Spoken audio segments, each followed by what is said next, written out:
ইসলাম এত কঠোর, বিশ্বকাপ খেলা দেখতে দিবে না, বিশ্বকাপ খেলার গল্প করতে দিবে না, একটা পতাকা ঝুলাতে দিবে না, এত কঠোর তো ইসলাম নয়। হুজুরেরা ইসলামকে এত কঠোর করেছে।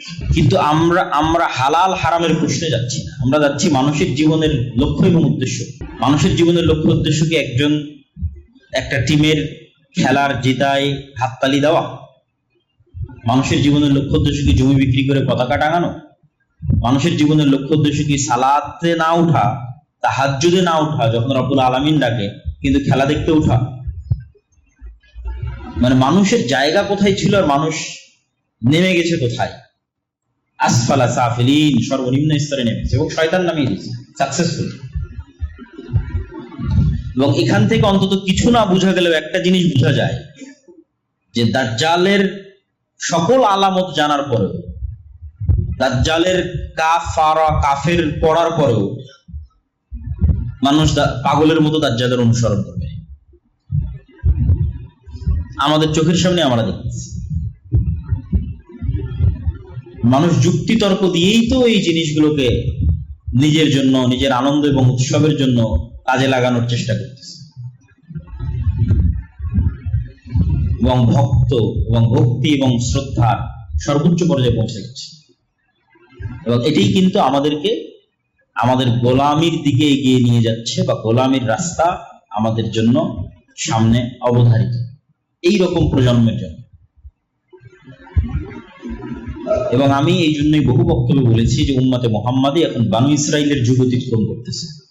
যেই বানু ইসরাইলের যুগের কথা আল্লাহ কোরআনে বারবার বলে রেখেছে, এত লম্বা সময় যাবত বানু ইসরাইলের ঘটনা বলার কি প্রয়োজন? মুহাম্মদ সাল্লাল্লাহু আলাইহি ওয়াসাল্লাম বলেছে উম্মতে মুহাম্মাদ একদিন বানু ইসরাইল। আর আমার অ্যানালাইসিস যে এখন সেই যুগ অতিক্রম হচ্ছে। অবশ্যই আল্লাহর দয়া এবং আল্লাহর রহমতে মুসলমানেরা এই যুগ থেকে বের হবে, কিন্তু যুগ এখন ওটাই বানু ইসরাইলের যুগ।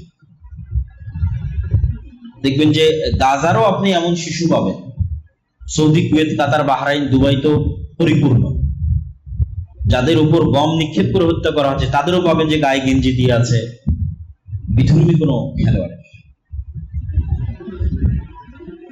ওই ভক্তি এবং ওই শ্রদ্ধা তাদের অন্তরে বিরাজ করছে এবং ওইটা নিয়েও ব্যস্ত আছে।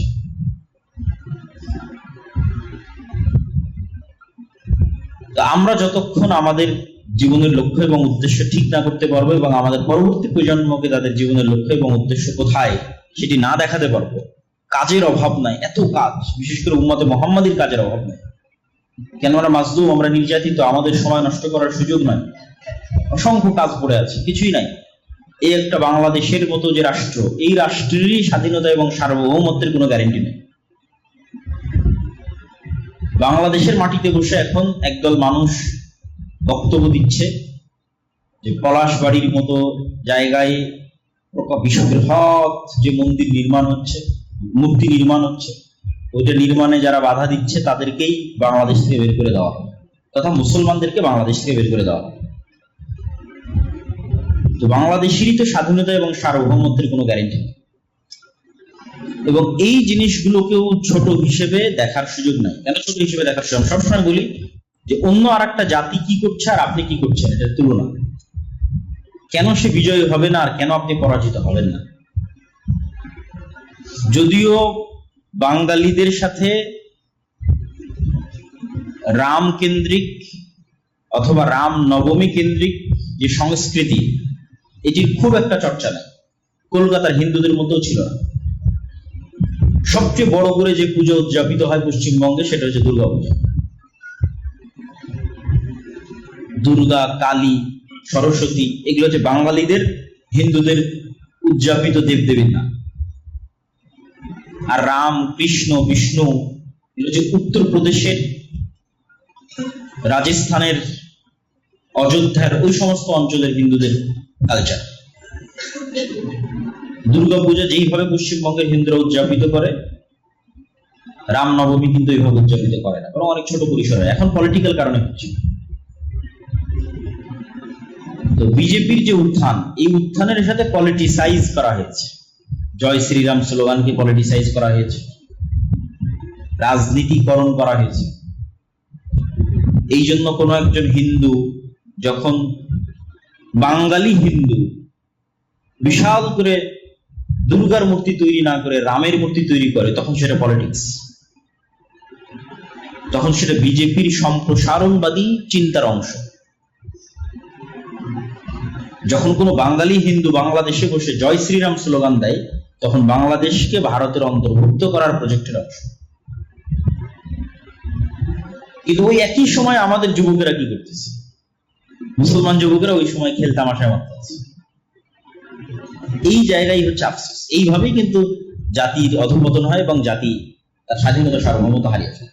স্পেন যেমন হারিয়ে ফেলেছে, স্পেনের মুসলমানেরা, বাগদাদ যেমন হালাকুফা চেঙ্গিস খানের হাতে ধ্বংস হয়ে গেছে, ঠিক এই সেম প্রসেসে ধ্বংস, যে প্রসেসের মধ্যে দিয়ে আমরা যাচ্ছি। আমরা সকল ওই আলামত এবং ওই চিহ্নগুলো পূরণ করছি জাতি হিসেবে, প্রজন্ম হিসেবে। যে চিহ্ন, যে আলামত গুলো পূরণ করলে একটা জাতি গোলামে পরিণত হয়, এটা জাতির স্বাধীনতা এবং সার্বভৌমত্ব থাকে। এবং এখানে এই পয়েন্টে আমাদের আরো একটা বিষয় মনে রাখতে হবে, যে মুসলমানেরাই সবচেয়ে বেশি আন্তরিক ছিল 47-এর পূর্বে, 1905-এর পূর্বে, যে উভয় বঙ্গ এক থাক এবং ভারত বা পাকিস্তানের অন্তর্ভুক্ত না হয়ে আলাদা রাষ্ট্র হোক।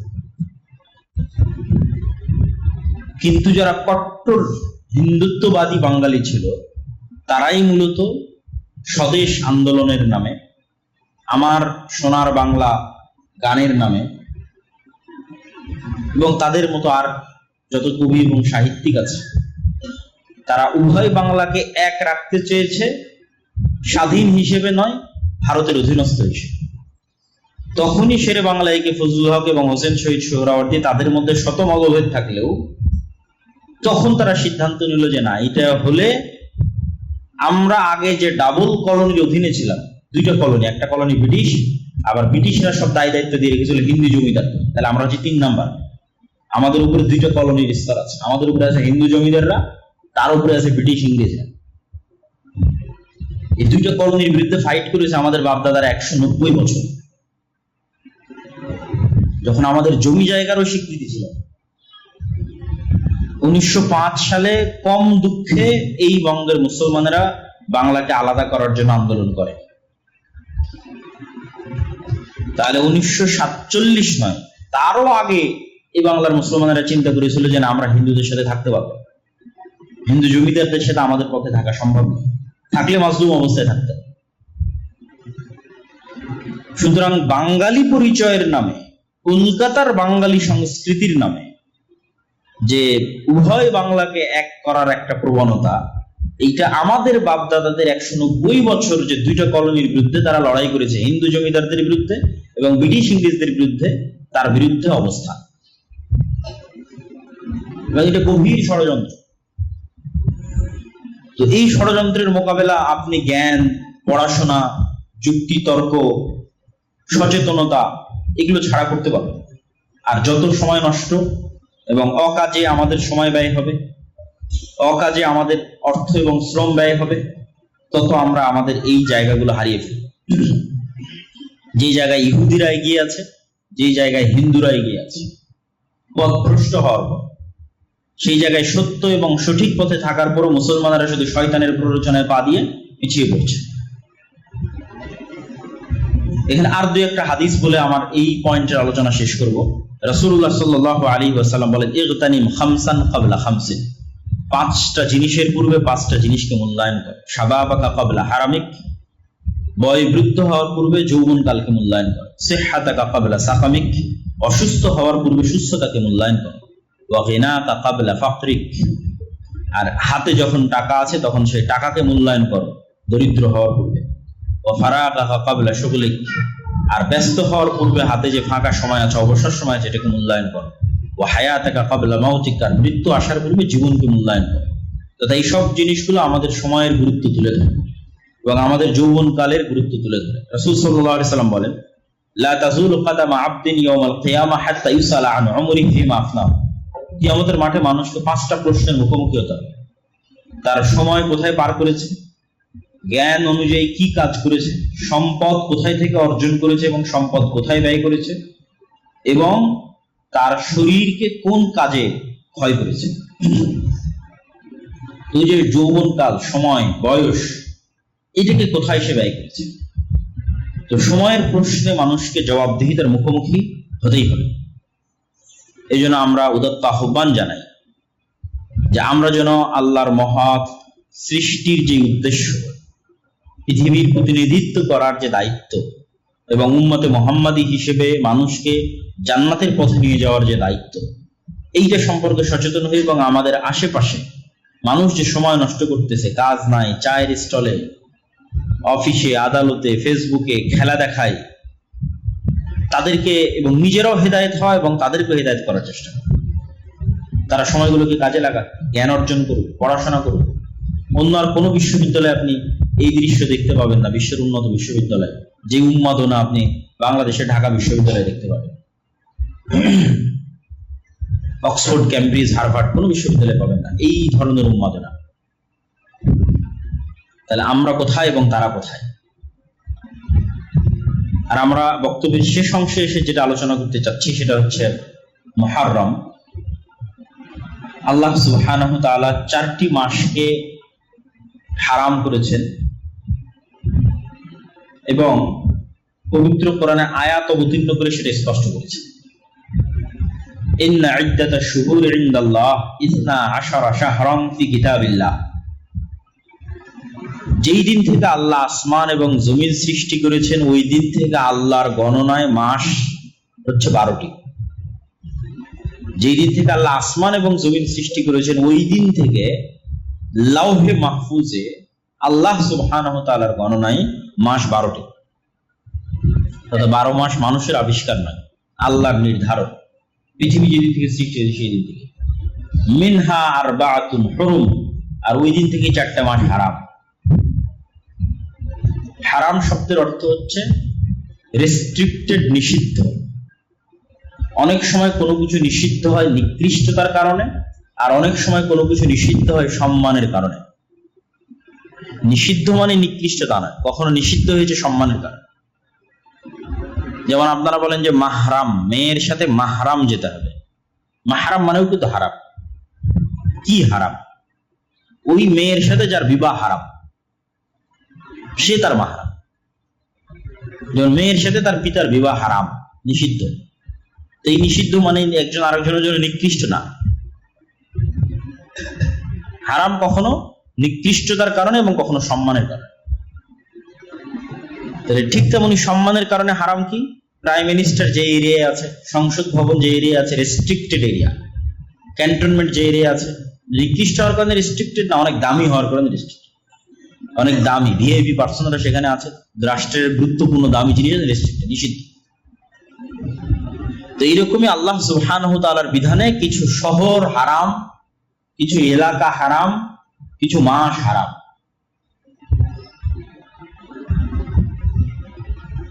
তো আল্লাহ সুবহানাহু ওয়া তাআলার নির্ধারণে যেই মাসগুলো হারাম তার মধ্যে একটি গুরুত্বপূর্ণ মাস হচ্ছে মুহররম।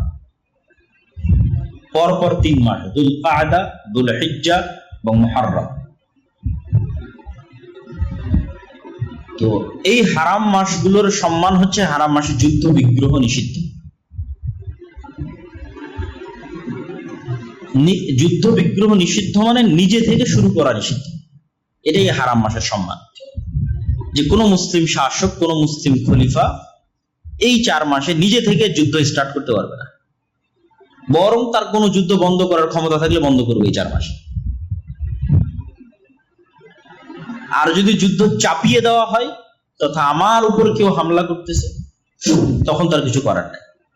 তখন আল্লাহ অনুমতি দিয়েছে যে ঠিক আছে, যতটুকু তোমাদের উপর জুলুম হচ্ছে তোমরা ততটুকু জুলুমের প্রতিবাদ করো, কিন্তু নিজে থেকে হারাম মাসে যুদ্ধ শুরু করা যাবে, মারামারি, গন্ডগোল, ফাটাফাটি শুরু করা যাবে। শান্তি বিরাজ রাখতে হবে। এবং এই বিধান মক্কার মুহাম্মদ সাল্লাল্লাহু আলাইহি ওয়াসাল্লাম আসার পূর্বের কাফেররা অনুসরণ করত। কাফের মুশরিকদের কাছে হারাম মাসের গুরুত্ব ছিল। আর হারাম এরিয়া হচ্ছে মক্কা এবং মদিনা।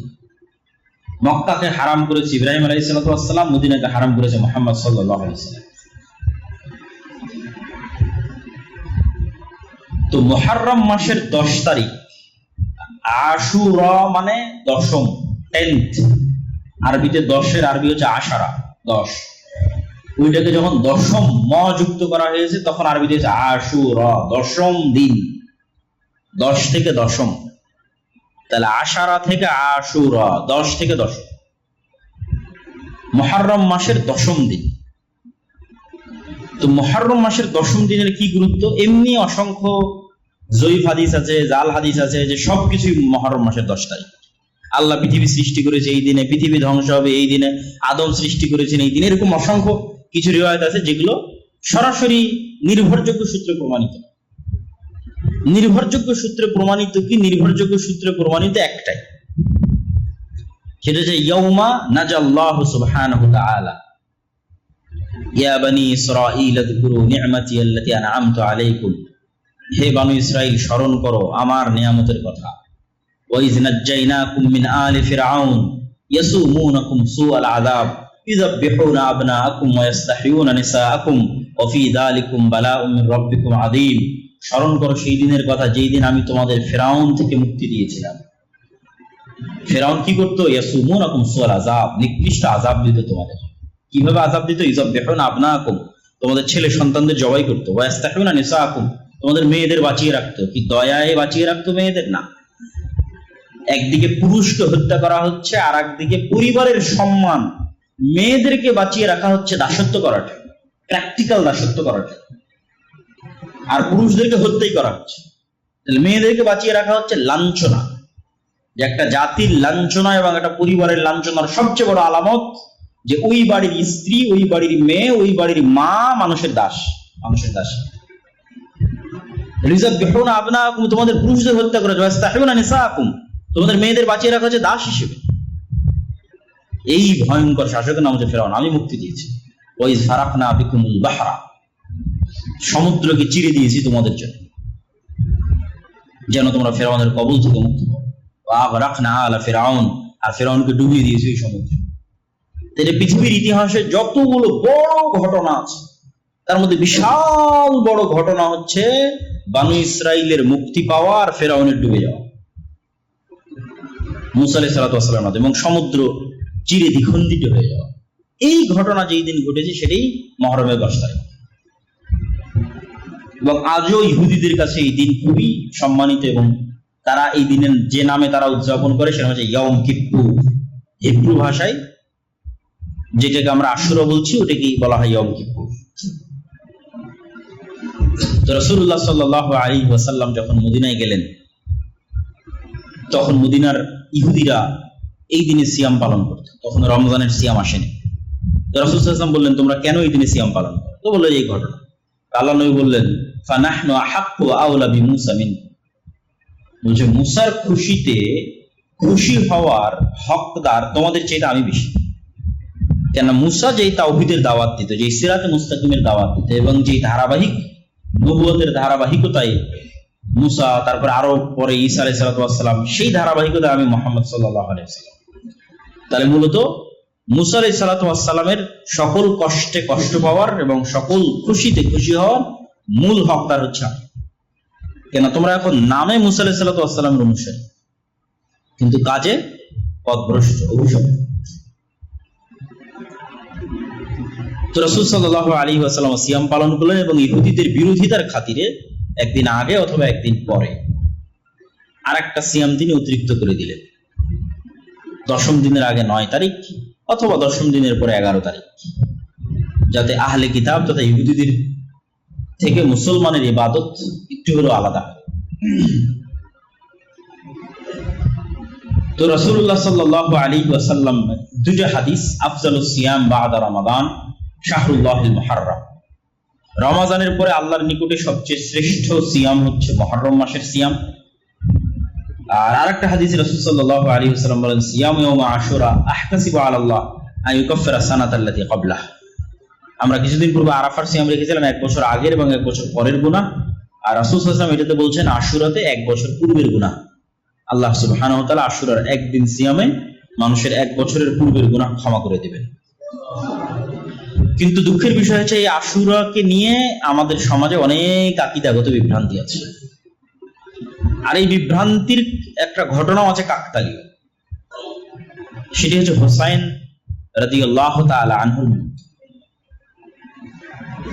হাসান এবং হুসাইন রাদিয়াল্লাহু তাআলা আনহুমার প্রতি ভালোবাসা ঈমানের অঙ্গ, আলী রাদিয়াল্লাহু তাআলা আনহুর প্রতি ভালোবাসা ঈমানের অঙ্গ, সকল সাহাবীদের প্রতি ভালোবাসা ঈমানের অঙ্গ।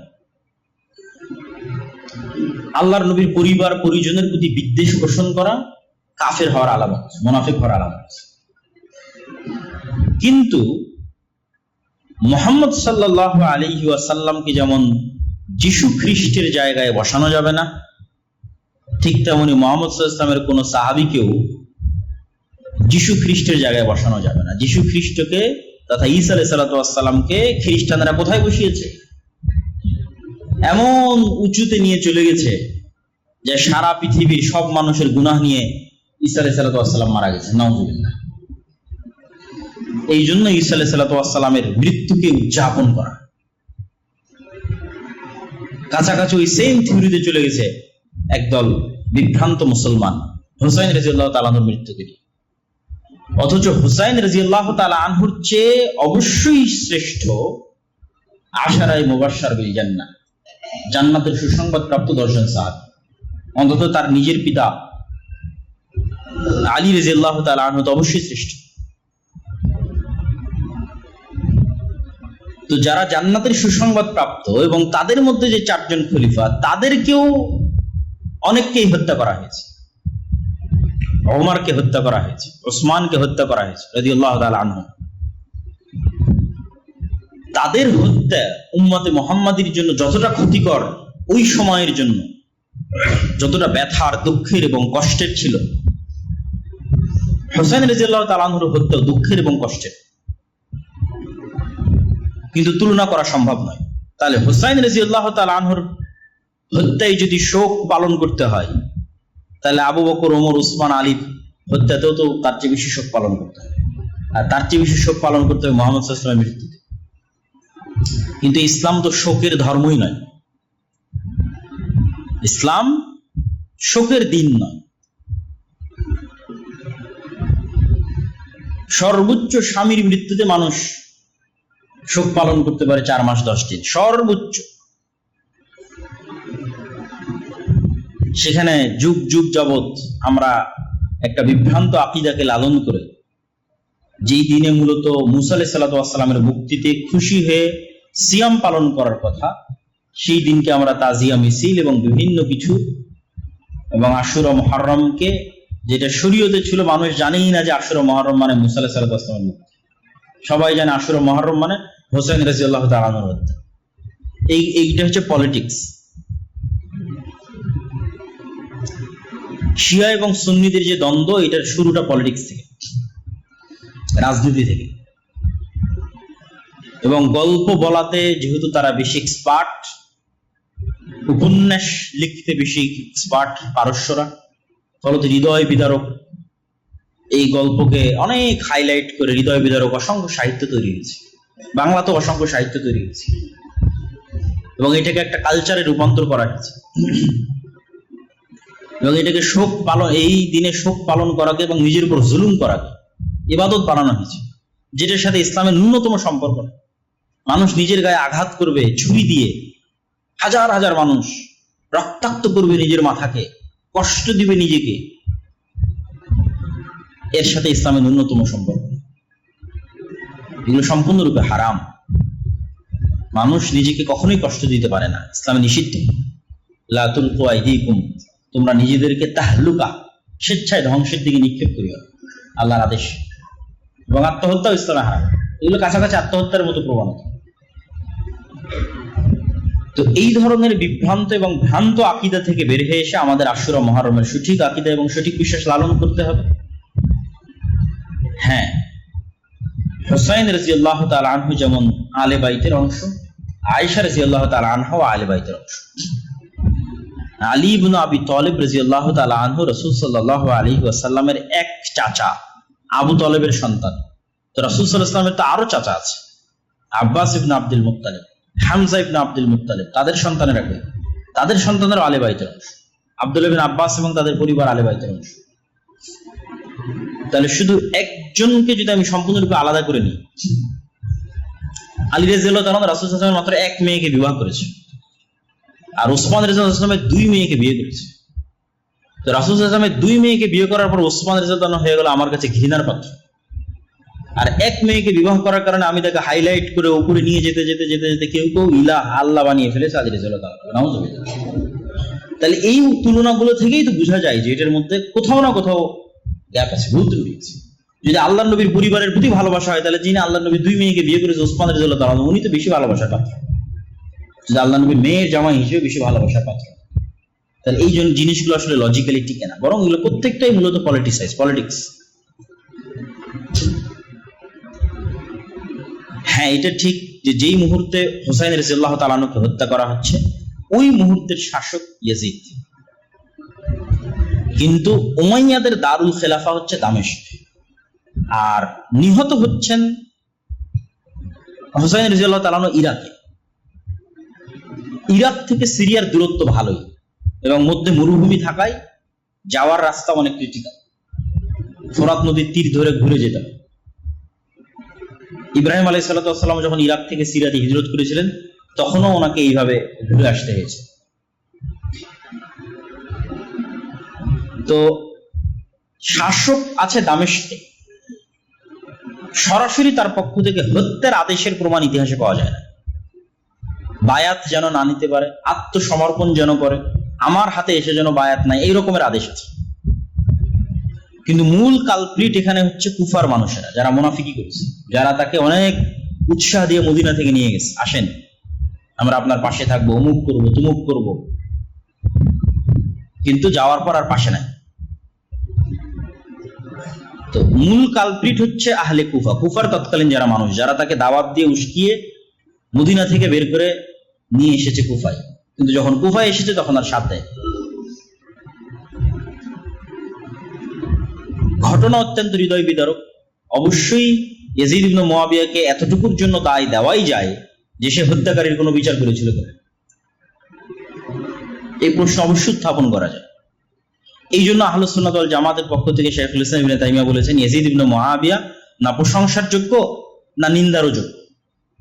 নিন্দা করেও আমরা গুনাহের ভাগীদার হতে রাজি নই, প্রশংসা করেও কেন সে সাহাবী নয়, আলাদা করে তার প্রতি আমাদের কোনো জিম্মেদারিও নেই। কিন্তু এইটার কারণে তার পিতা মুআবিয়া রাদিয়াল্লাহু তাআলা আনহুকে দায় দেওয়া, তখন তিনি পৃথিবীতে নাই, উনি অনেক আগে পৃথিবীতে চলে গেছেন। মুআবিয়া রাদিয়াল্লাহু তাআলা আনহু আরেক সাহাবীর সন্তান, যে আবু সুফিয়ান, মুআবিয়া ইবনে আবি সুফিয়ান। আবু সুফিয়ান হচ্ছে আবু জাহালের পরে মক্কার কুরাইশদের নেতা।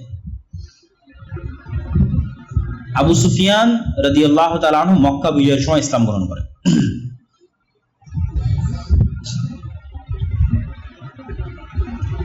এবং আবু সুফিয়ান রাদিয়াল্লাহু তাআলা আনহু এবং তার সন্তান মুআবিয়া রাদিয়াল্লাহু তাআলা আনহু রাসূল সাল্লাল্লাহু আলাইহি ওয়াসাল্লামের অনেক নিকটস্থ এবং অনেক কাছে।